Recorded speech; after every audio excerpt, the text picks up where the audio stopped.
বলছে ঠিক আছে তুমি না হয় হরি হরি বলবে, কিন্তু আমি কি করবো? আমি পদে পদে ভিক্ষা করবো? তখন রাজা বলছে হ্যাঁ গো গুন্ডিচা, তুমি সম্পর্কে আমার কে হও? তবে যে কেন এইটা ভুলে দিয়েছো?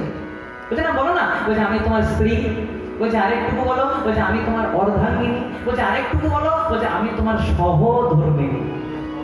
সহধর্মিনী মানে যে সমান সমান ধর্ম পালন করে সেই তো সহধর্মিনী। তাই আমি যদি হরি হরি বলি, তুমি কি করবে জানো? তুমি আমার সঙ্গে হরি হরি বলবে, তুমিও হরি হরি বলবে,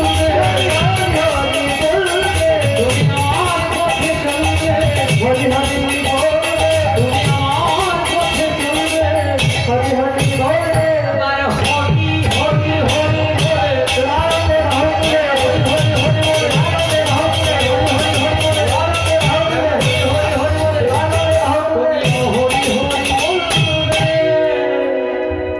বলে তুমি যদি রাধা মাতাকে করবে কি? বলছে আমি হরি হরি বলবো। আর আমি কি করবো? বলছে তুমি আমার সহধর্মিনী, তুমি আমার সঙ্গে হরি হরি বলবে। তখন গুন্ডিচা বলছে শোনো স্বামী, এতদিন পুরী ধামে তুমি যা বলেছো